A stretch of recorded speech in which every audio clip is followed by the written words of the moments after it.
Saya akan membawakan suara UMNO Sabah ke UMNO Pusat supaya UMNO Sabah itu dilihat sebagai satu entiti.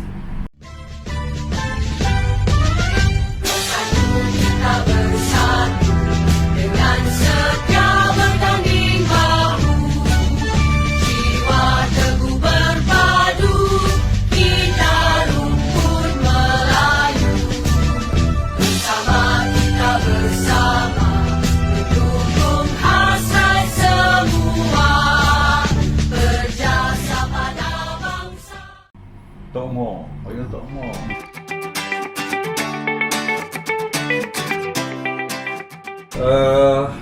Saya ni jadi ahli UMNO baru tahun 2000. Sebab waktu itu kita masih terikat dengan College and University APU kan. Mahasiswa tak boleh masuk parti politik.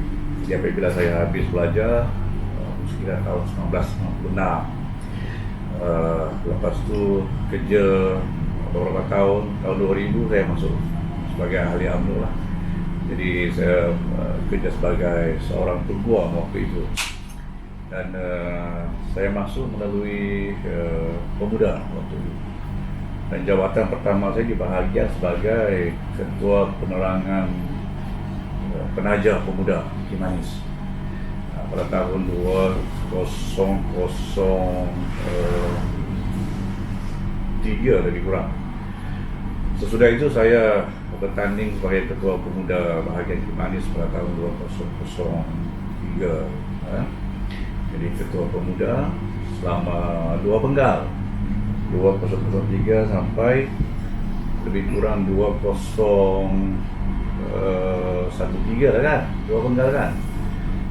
Lepas tu saya jadi naib ketua bahagian. Selepas pilihan raya itu saya menjadi calon dan menjadi seorang ahli Dewan Undangan Negeri di Parlimen Kimanis, dan dun itu adalah Dun Bongawan.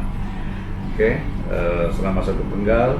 Kemudian 2018 saya diangkat menjadi naib ketua bahagian. Kemudian berlaku PRK Kimanis. Lepas itu ingat tak? Pada tahun 2019 PRK dilangsungkan PRK pada 2020 Januari, dan saya dicalonkan, diberi mandat oleh parti sebagai calon. Alhamdulillah menang dalam PRK Kimanis dan jadi ahli parlimen termasuk itulah. Dan golakan politik di Sabah berlaku satu demi satu meninggalkan parti, dan saya juga diminta memangku jawatan timbalan ketua bahagian sekejap. Kemudian lepas tu memangku ketua bahagian sampai ke hari ini. Dan sampai ke saat ini, pada pemilihan tahun ini barulah diabsahkan saya memberi kedudukan sebagai ketua UMNO bahagian. Alhamdulillah, UMNO Kimanis mengangkat saya sebagai ketua bahagian dan saya menang tanpa bertanding, alhamdulillah. Dan sampai hari inilah, dan masih menjadi ahli parlimen dalam PRU yang ke-15, baru menang lagi sekali dengan majoriti saya bertambah daripada menang dalam PRK. Kali ini meningkat majoriti, alhamdulillah, dan diberi mandat oleh Yang Amat Perdana Menteri di atas rekomendasi sokongan daripada Yang Amat Berhormat dan Sri Presiden. Maka saya jalankan sebagai timbalan menteri luar sampai ke saat.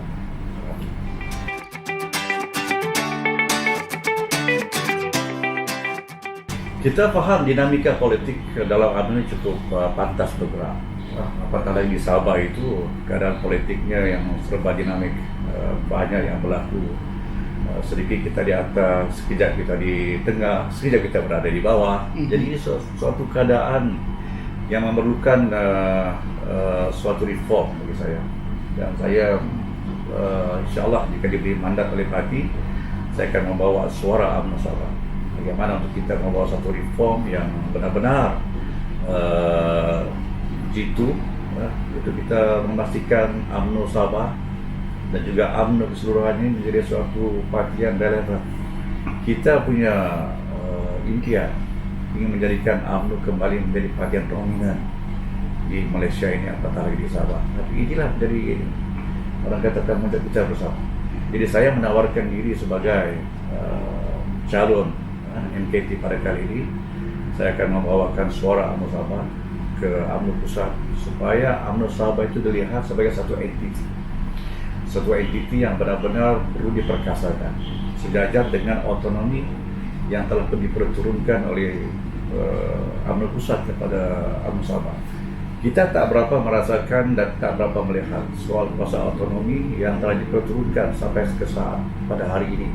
Sedangkan kuasa otonomi itu telah pun diberikan sejak tahun 2020 apabila pindahan perlembagaan parti dibuat dan diluluskan dalam di PAU waktu itu. Kita mendapat kuasa otonomi, tetapi ramai ahli di bawah itu tidak faham dan tidak melihat pun apa otonomi yang ada pada kita. Hanya sekelumit, hanya sedikit, tetapi sebenarnya ada kuasa-kuasa lebih besar. Jadi inilah yang harus menjadi keutamaan UMNO Sabah, dan saya insya Allah saya akan perkasakan kuasa otonomi ini sejajar dengan kuasa yang telah pun diperturunkan oleh UMNO Pusat kepada UMNO Sabah. Supaya apa tuh? Supaya UMNO Sabah dilihat sebagai sebuah parti, sebuah entiti yang benar-benar mampu berdiri di atas kaki sendiri.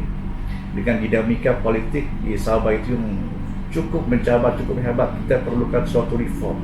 Kita perlukan suatu pendekatan yang tersendiri untuk UMNO Sabah. Itu sebabnya dengan kuasa otonomi yang ada ini, insya Allah saya percaya dan saya optimis UMNO Sabah akan benar-benar mampu bangkit apabila kita terjemahkan kuasa otonomi yang telah diberikan oleh pucuk pimpinan parti kepada UMNO Sabah.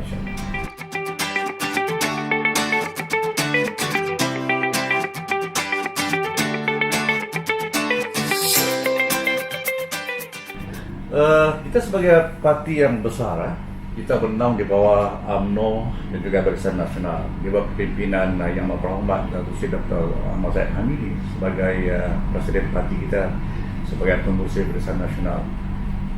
Payung itu sudah ada yang besar. Jadi kita di Sabah itu harus kita melihat suatu institusi yang besar sebagai satu kekuatan bagi kita. Dan kita juga ingin mewujudkan satu keselarian, keserasian di antara UMNO Sabah dan juga UMNO Pusat. Jadi keharmonian itu harus kita wujudkan.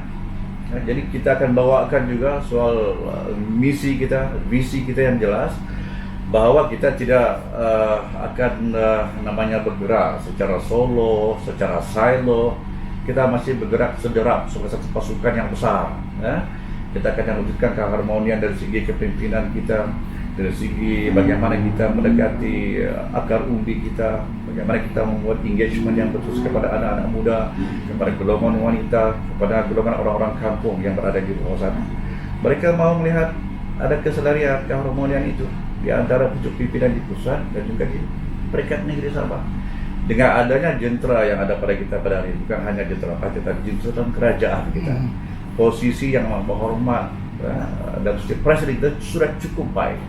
Sebagai timbalan Perdana Menteri, sebagai Menteri Luar Bandar dan Wilayah, ini suatu posisi yang harus kita perkasakan, dan kita kena ambil peluang ini supaya institusi presiden itu dihormati dan mampu membawa impak kepada akar umbi kita dengan posisi yang ada dalam kerajaan.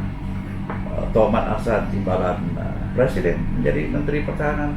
Kemudian ada beberapa orang menteri kita memegang jawatan seperti dalam kerajaan, Khalid Nordin sebagai Menteri Pengajian Tinggi, kemudian Datuk Azharina sebagai Menteri yang dipertanggungjawabkan sebagai Menteri Undang-Undang yang harus kita bawa reform yang cukup banyak dalam badan kerajaan, dan beberapa orang lagi timbalan menteri, dan saya juga tidak terkecuali.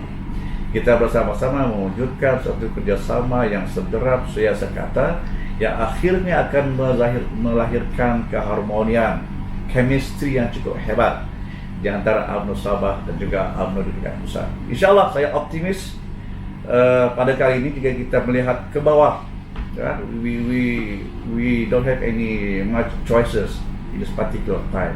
Kita kena back to basic melihat. Tidak apa, kita kena akui bahwa cabaran kita yang kita telah hadapi, sedang hadapi dan bakal hadapi cukup berat, cukup getir. Tapi jika ada tekad politik kita, political will dalam UMNO itu, saya percaya kita akan mampu menggerakkan lagi darajat kita, martabat kita angkat sebelah jadi sebuah parti yang relevan, bukan hanya untuk tingkat pusat, tetapi di seluruh negara, apatah lagi untuk UMNO Sabah ini. InsyaAllah saya cukup yakin.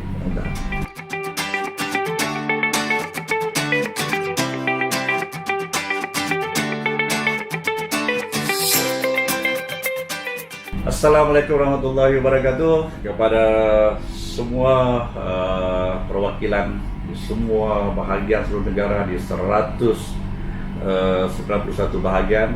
Saya dengan rendah diri, nama saya Muhammad bin Alamin. Orang tahu saya, panggil saya sebagai Tok Mo. Saya menawarkan diri untuk bertanding sebagai ahli Majlis Kerja Tertinggi UMNO. Jadi berilah saya peluang bersama-sama rakan yang ada di Sabah itu. Nilailah kami. Kalau saya dipikirkan sesuai, angkatlah saya. Berikanlah saya peluang, insyaAllah. Jika mandat diberikan, saya tidak akan persia-siakan kepercayaan tuan-tuan yang memilih saya pada kali ini. InsyaAllah saya akan buat yang terbaik sebagai ahli Majlis Kerja Tertinggi UMNO jika diberikan peluang, insyaAllah. Terima kasih.